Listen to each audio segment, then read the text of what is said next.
Prashant Khemka joining us this morning. He's founder White Oak Capital on the Talking Point and our large conversation. Prashant, very good morning to you. How are you navigating what's happening on a day-to-day, hour-to-hour basis right now?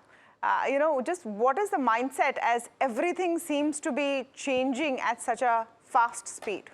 No, I think it's a combination of things that I assume you're referring to, the whole AI-related volatility plus the geopolitical volatility and whatnot. So just recently, we have these internal, what we call investment forums, and we were discussing, and I was mentioning to the larger team, several people on the team obviously are starting their careers. I was like, it's a very exciting time, and pay close attention to everything that's going. I mean, observe very carefully because while volatility is always there, certain types of volatility in the market only occur. I mean, volatilities are of different kind, right? Like COVID-induced volatility, which occur maybe pandemic after 100 years. But AI-related volatility, last time something similar magnitude occurred in my recollection is around the turn of the century when the whole online phenomenon was setting in, and a lot of sectors and industries were getting whacked very sharply, drastically, because the business models were getting challenged. And having lived through that experience, I don't can't claim that have a materially stronger ability to project what's going to happen, or even to any degree a stronger ability to predict. But at least the volatility in the environment is familiar. There's a bit of a deja vu sensation, and so to the younger generation, if I may, or those who are starting their careers, my suggestion is just observe this very closely, because you are going to see such events, such phenomena occur at least couple times, 3 times, 4 times in your career or lifetime. And if you observe it closely now, you may be better prepared next time. So AI, to my mind, is the biggest volatility which we may event or phenomenon inducing volatility in the markets, which may continue for a while. And obviously, on top of that, there's geopolitics. But look, in the marketplace, it's, you have yourself been observing and analyzing the markets for so long. The best part of it is that there's never a dull moment. And that's part of the game. You continue to evolve with the market. I agree with you 100%, Prashant. And just to add, there's never a dull moment. And right now, the information asymmetry has become the biggest risk factor, because not everyone who's in the markets knows what's happening at the same time or knows what's true and what's not. But having said that, from an Indian perspective, are you bullish medium term? I'm not going to ask long term because that's an easy question and an easy answer. Are you bullish medium term, next 6 months on India, and you see a recovery on the horizon, or there's more pain to come? So I'm always constructive. I'm consistently or permanently constructive, in that I believe at any point in time that equity markets are the best place for an investor to compound their capital. And that is no different at this point in time. And hardly do I remember, I don't remember any point in time that I would have held a different opinion. Obviously, would have been wrong a lot of the times at the start of any market crisis, would have been wrong, but then also would have served me well at the bottom of those crises, and nobody can predict either of them. So to answer your question, constructive as ever over the next 6 months or 6 years or whatever time horizon, Tamanna. Prashant, Neeraj here, good morning. And I have seen you, or when we've spoken to you, when you have mentioned that while AI is the buzzword right now, it will eventually become a commodity like internet that everybody will use, and therefore India will not be a loser in that, right? And I'm going to come to that. But first, this whole geopolitical thing, and if this turns out to be a prolonged conflict with implications on oil and costs, etc., could it disrupt the sentiment and the nascent earnings recovery that we were starting to see in the last couple of quarters for India? And therefore, could it cap upsides or create downsides? Thank you, Neeraj, for the question. So, see, there are few aspects within your question. One is whether it can disrupt the sentiment, whether it can disrupt the recovery, and third, whether it can cap the upside. So, disrupting the sentiment, I think the disruption to sentiment could be at its peak right now. It all depends. See, we don't know how the war or the conflict's going to evolve going forward. If it's going to get far more intensified, if it's going to get out of control and turns into a um wider conflict and more fireworks, more explosive conflict, then yes, it would impact the whole world, and would also impact India. Yeah, assuming that it continues at this pace where it is right now. Remember, 4 years ago, around this time, yeah, 4 years ago in February, the Russia Ukraine war started.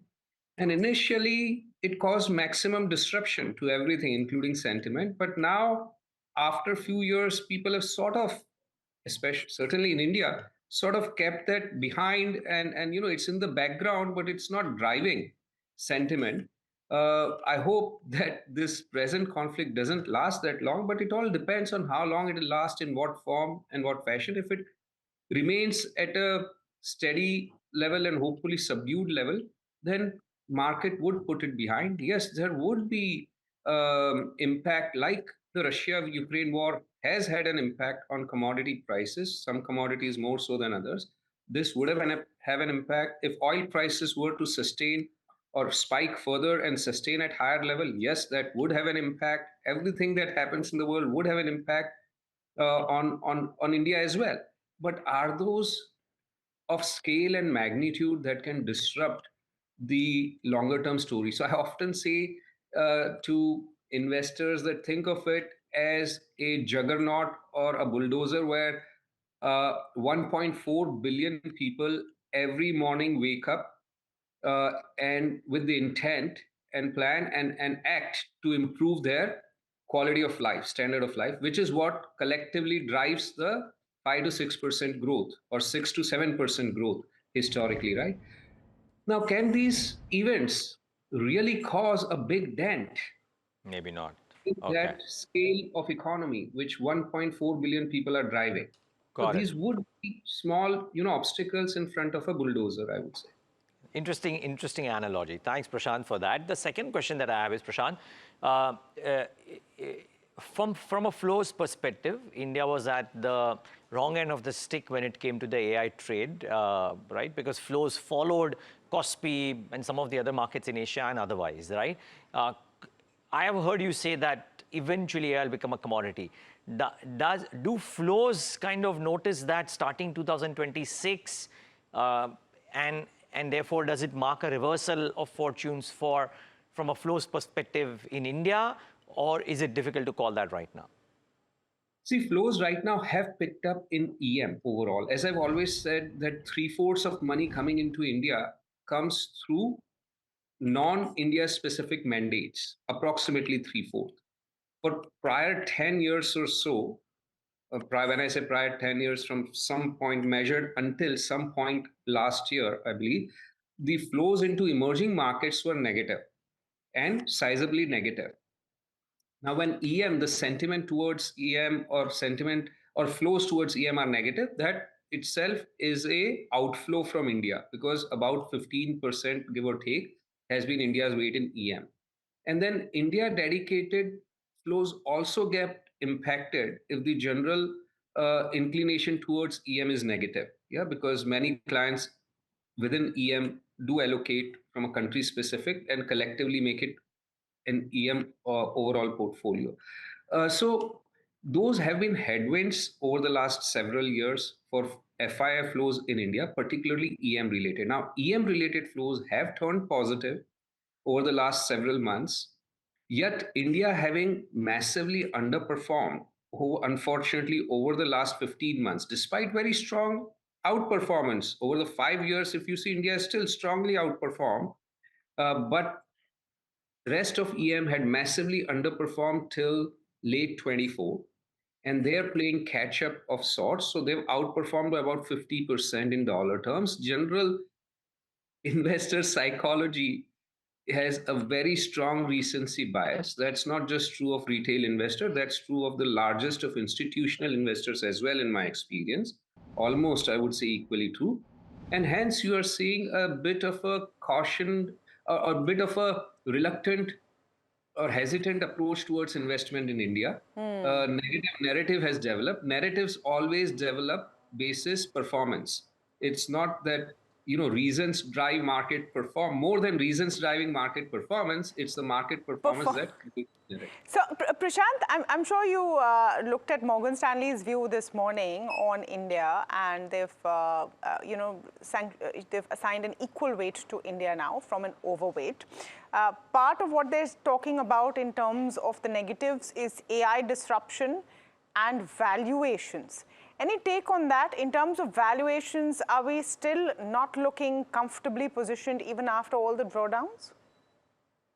See, valuations to me look very much reasonable, nothing out of line with history to any material degree. I'm talking about longer term historical averages. Yeah, if you were to look at just last 15 months or so, obviously India has become more attractive compared to emerging markets because of its underperformance, and the earnings growth has not been so materially different. And so I'm talking about longer term historical averages relative to its own self. India is trading in the same ballpark of around 20 times forward, and relative to EM, it is trading at the same 50 odd percentage premium, 50-60% premium that it has traded for a very long time, and rightly so, deservedly so, for various reasons we've talked about in prior conversations. So valuation, I'm not worried about. AI disruption, see, there are segments of the uh, business corporate world which would be disrupted around the world, and India is not going to be unique. So software business, let's say, which is considered right now over the last 2-3 months been considered to be most at risk, there is a bigger weight of software, I believe, in US market than in India.